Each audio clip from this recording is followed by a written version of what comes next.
Everyone. आज जिस chapter के बारे में हम बात करने जा रहे हैं वो है आपका we are not afraid to die if we can all be together.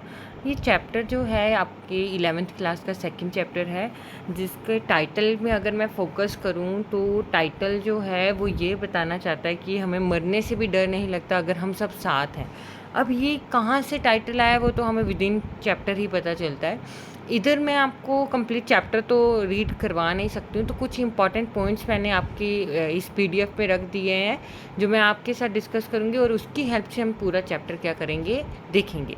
Then उसके बाद आप एक बारी अगर लेसन को पढ़ेंगे, रीड आउट करेंगे, जो आपकी रीडिंग स्किल का भी पार्ट है, आपकी रीडिंग एनहांसमेंट में भी आपको हेल्प करेगा, तो आपको समझ आ जाएगा कि इस चैप्टर में था क्या। And so let begin our topic. अब मैंने यहाँ पे आपके लिए वर्ल्ड मैप लगा दिया है।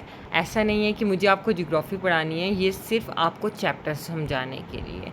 अगर आप अपनी बुक खोलेंगे और अगर लेसन को स्टार्ट करेंगे तो ये जो जर्नी है, ये यहाँ पे जो नरेटर है जो जर्नी शुरू करते हैं वो मतलब वॉयज करना चाहते थे, वर्ल्ड वॉयज करना चाहते थे, बट थ्रू सी रूट। ये जो आपका सी रूट है, Atlantic ocean, Indian ocean, Pacific ocean, ये वहाँ से क्या करना चाहते थे, वर्ल्ड वॉयज करना चाहते थे, दुनिया का चक्कर काटना चाहते थे। और ये एक इंसान है जो हम देखेंगे पॉइंट्स में, जिनकी ये कॉपी करना चाहते थे।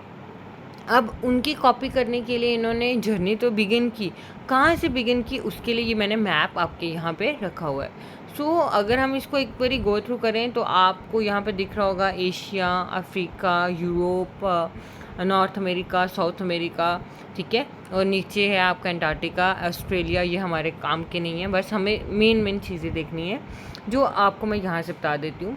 यहाँ पे जो है प्लाईमाउथ जगह है इंग्लैंड में। ये आ गया आपका यूके।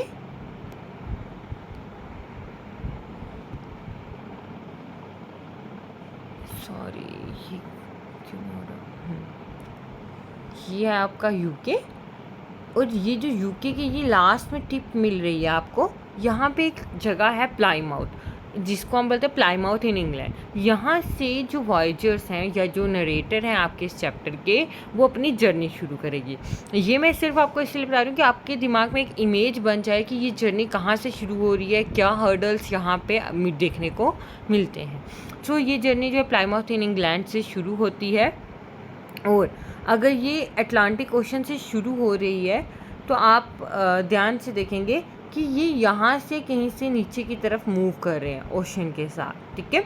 अब ये यहाँ से अफ्रीका की साइड से नीचे की तरफ मूव कर रहे हैं, तो आप यहाँ पे नोटिस करेंगे कि यहाँ पे लैंड मास है, तो ये लैंड मास के पास से ही क्या कर रहे हैं, जो है नीचे की तरफ आ रहे हैं या ओशन में मूव कर रहे हैं। पर जब ये यहाँ पे केप टाउन पे last tip of the Africa बोल सकते हैं, यहाँ पे पहुँच जाते हैं, तो ये यहाँ से ईस्ट की तरफ मूव करते हैं, ठीक है, ईस्ट की तरफ मूव करते हैं। अब आपको यहाँ पे इंडियन ओशन नज़र आ रहा है, but there is no land mass in this. अब यहाँ पे लैंड मास नहीं है, और ये जो ओशन है यहाँ पे मतलब कि आप देख सकते हो कि यहाँ पे इक्वेटर के पास ही है या इक्वेटर के साउथ साइड है। तो ये जो ओशन है ना, यहाँ पे विंड्स चलते हैं, ट्रेंड विंड्स वगैरह चलती हैं, जिसके कारण जो है ना यहाँ पे मतलब बहुत ज़्यादा इम्बैलेंस रहता है। और आप देखेंगे कि ये जो जर्नी है ये सर्दियों के टाइम पे आ रही है, तब जो अगर आपको इंडिया के हैं हम तो आपको पता हो, तो तब जो यहाँ से विंड्स वगैरह आती है वो इस टाइप से मूव करती हैं, ठीक है, ईस्टर्लीज बोलते हैं हम उनको, ठीक है, हमें ज्योग्राफी में नहीं जाना है, ठीक है। तो ये कुछ ऐसे करके मूव करके यहाँ आ रही होती हैं, ठीक है। तो यहाँ पे ना बहुत ज़्यादा उस टाइम डिस्टर्बेंस होती है। अब ये यहाँ से आ रही हैं, ये यहाँ से ऐसे होंगी, टर्न होती हैं, ठीक है। अब कुछ फोर्सेस लगती हैं, हम ज्योग्राफी में नहीं जाएंगे, बस आप इतना समझ लो कि ये जो एरिया है आपका इंडियन ओशन का, यहाँ बहुत ज़्यादा डिस्टर्बेंस होती है, और यहाँ पे ही उनकी जो जर्नी है वो एंड होगी। यहाँ पे एक आइलैंड है जिसको नाम है इले एम्स्टर्डम, वो हम देखेंगे, वहाँ जाके उनकी जर्नी ख़त्म होगी। क्यों ख़त्म होगी, क्या रीज़न रहेगा, वो हम देखेंगे। बस आपको इतना दिमाग में रखना है, इनकी जर्नी कुछ यहाँ से शुरू हो रही है, यहाँ से मूव कर रहे हैं, यहाँ से नीचे आए और इस साइड आ रहे हैं। यहाँ तक आप सबको क्लियर हो गया होगा। अब वन बाय वन हम पॉइंट्स के थ्रू इस चैप्टर को समझने की कोशिश करेंगे। We are not afraid to die if we can all be together is a story from the class 11th English textbook. It is an inspiring tale of courage and determination. Remember that this is the chapter number 2 of your class 11th textbook. अब ये जो है ये एक inspiring story है, tell है. किसकी inspiring story है? करेज की और डिटर्मिनेशन की. कि इंसान के अंदर डिटर्मिनेशन हो और करेज हो तो वो कोई भी हर्डल को टैकल कर सकता है. Here are the key points to help explain the chapter. मैंने कुछ की पॉइंट्स डाले हैं जिनकी मदद से हम इस चैप्टर को समझेंगे. तो फर्स्ट पॉइंट जो है इसका इंट्रोडक्शन टू द वॉयज, कि कैसे ये वॉयज शुरू होता है. इसमें हम देखेंगे कुछ points. The story is a first person account by the narrator who is also the captain of the ship. ये स्टोरी आपको फर्स्ट पर्सन मतलब कि आई करके मिलेगी. आई का यूज़ हो रहा है यहाँ पे और नरेटर अपनी स्टोरी सुना रहे हैं और यही जो नरेटर हैं ये कैप्टन भी हैं शिप के. ठीक है. सेकेंड पॉइंट इसमें हमने ध्यान रखना है, the narrator along with his wife Mary, son Jonathan and daughter Suzanne embarks on a journey to duplicate the round-the-world voyage made 200 years earlier by Captain James Cook. मैंने आपको बोला था कि ये कॉपी कर रहे हैं. किसकी कॉपी कर रहे हैं? जेम्स कुक की. इनके साथ ये जो नरेटर है ये खुद तो कैप्टन है बट ये जर्नी में अकेले नहीं जा रहे हैं. वो अपने साथ अपनी फैमिली को साथ लेके जा रहे हैं. किस किस को साथ लेके जा रहे हैं? वाइफ, जिनका नाम है इनकी वाइफ का मैरी, बेटे का नाम है जॉनथन और बेटी का नाम है सुजेन. ये जर्नी के लिए जा रहे हैं और ये कॉपी कर रहे हैं जेम्स कुक को, जिन्होंने 200 ईयर्स पहले इस जो राउंड द वॉयज वर्ल्ड है इसके ऊपर उन्होंने सफ़र किया था. नेक्स्ट पॉइंट इसमें हम देखेंगे, they prepare their board the wave walker meticulously for the long and address journey. Meticulously का मतलब होता है बहुत ध्यान से किसी चीज़ को बनाना. अब इन्होंने अपनी जो बोट तैयार की इस जर्नी के लिए उसका नाम इन्होंने रखा वेव वॉकर. कुछ पॉइंट्स को आपको दिमाग में रखना है कि उनकी जो शिप है उसका नाम क्या है? Wave walker. अब इसको इतने बारीकी से तैयार किया ताकि ये जो लॉन्ग जर्नी है, देखें एक ocean, second ocean, third ocean को क्रॉस करके इनको पूरी जर्नी को कंप्लीट करना था. तो इन्होंने बहुत ध्यान से उस जर्नी के लिए जो है बोर्ड को क्या किया? प्रिपेयर किया. सेकंड जो इसमें हमें फेस मिलता है वो आता है initial face of the journey, कि इनकी जो जर्नी शुरुआत होती है वो कैसे होती है, क्या है. तो हमने अभी देखा the journey begins from Plymouth England in July 1976. जो इनकी जर्नी शुरू हो रही है वो 1976 में प्लाईमाउथ इंग्लैंड में से शुरू होती है. जुलाई की ये बात है. ठीक है. तो उसके बाद हमने देखा the initial part of the journey smooth and they sail down the west coast of Africa to Cape Town. Then मैंने अभी आपको बताया कि इनिशियल जो पार्ट रहा है इनकी जर्नी का वो बड़ा आराम से निकला क्योंकि लैंड मास से इतनी वेव्स वगैरह का असर नहीं होता है और they are sailing down the west coast, मतलब अफ्रीका के वेस्ट कोस्ट की तरफ से ये डाउन कर रहे हैं. कहाँ तक आते हैं? केप टाउन तक आते हैं.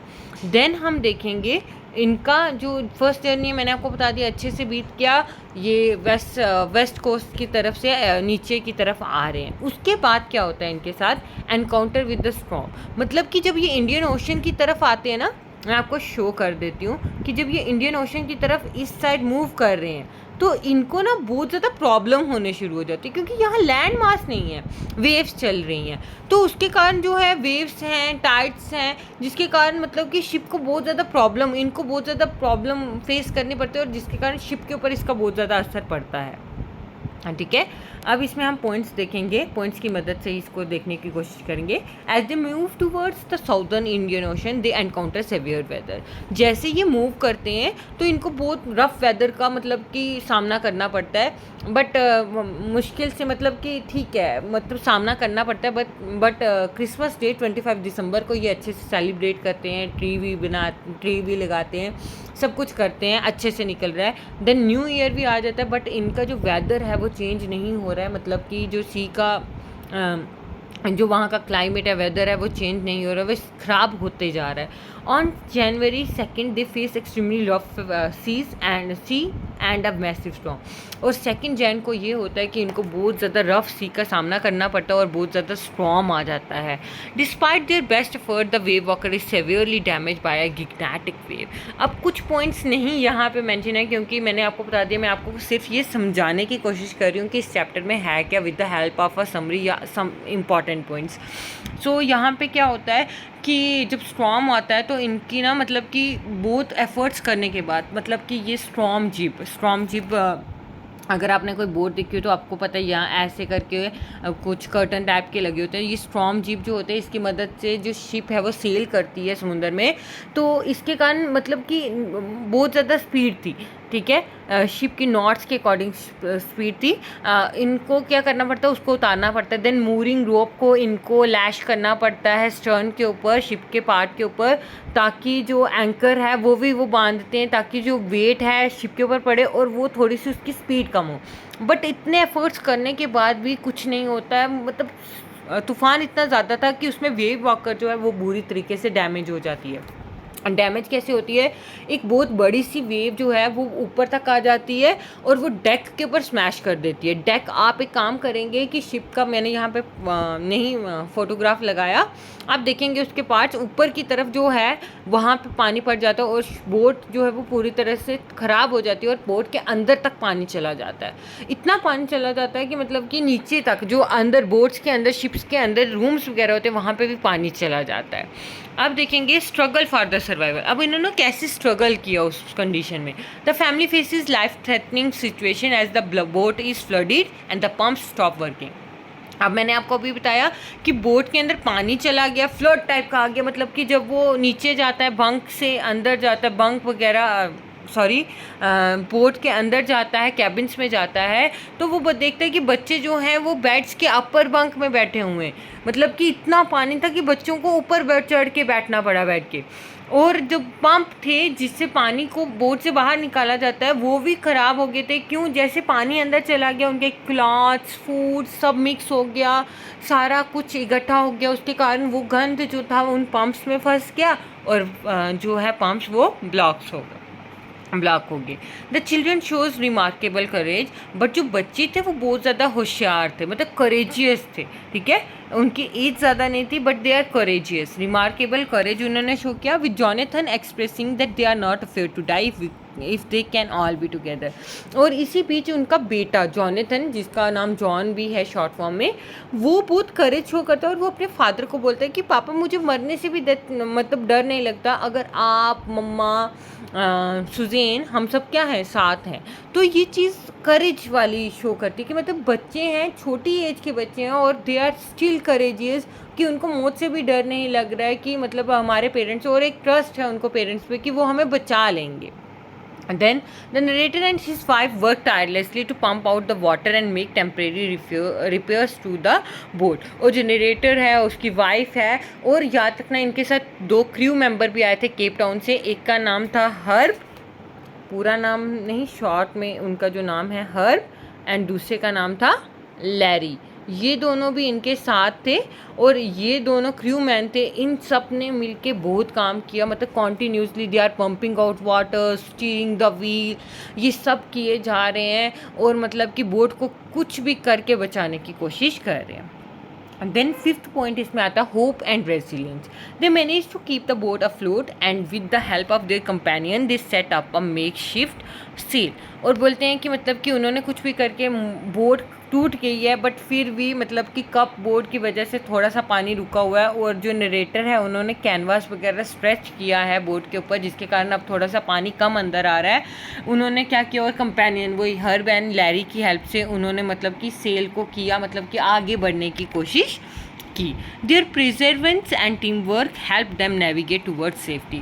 अब ये मतलब कि बोलते हैं कि इनकी मतलब कि अच्छे मतलब कि इन्होंने बहुत कोशिश की, उनका अच्छे से काम किया, उसके कारण टीम वर्क के कारण वो सेफ्टी से मतलब आगे की तरफ मूव कर रहे हैं। और यहाँ पे नरेटर कैलकुलेशंस वगैरह लगाते हैं, चेक करते हैं, कंपास की हेल्प से पता करते हैं कि कौन सा पास में कोई तो आइलैंड हो जहाँ पे जाके मतलब कि मैं इनको मतलब कि हम बच सकें, क्योंकि ऑस्ट्रेलिया भी दूर था और इनको फिर सिर्फ पूरे ओशन में एक ही मतलब कि आइलैंड नज़र आता है। 2 आइलैंड थे बीचों बीच यहाँ इंडियन ओशन के, जो पिन प्रिक मतलब देखो पिन के प्रिक जितना छोटा आइलैंड था, जिसको मतलब कि कुछ किलोमीटर्स, आई थिंक 64 और समथिंग इतना ही किलोमीटर आइलैंड था, आप देख लेना, जिसके ऊपर ये मतलब कि जिसको ढूंढ रहे थे और इतने बड़े ओशन में ढूंढ रहे थे। आप खुद देखो कि कितना बड़ा ओशन है, और उसमें ये एक छोटा सा, मतलब ये आई थिंक यहाँ पे नहीं होगा,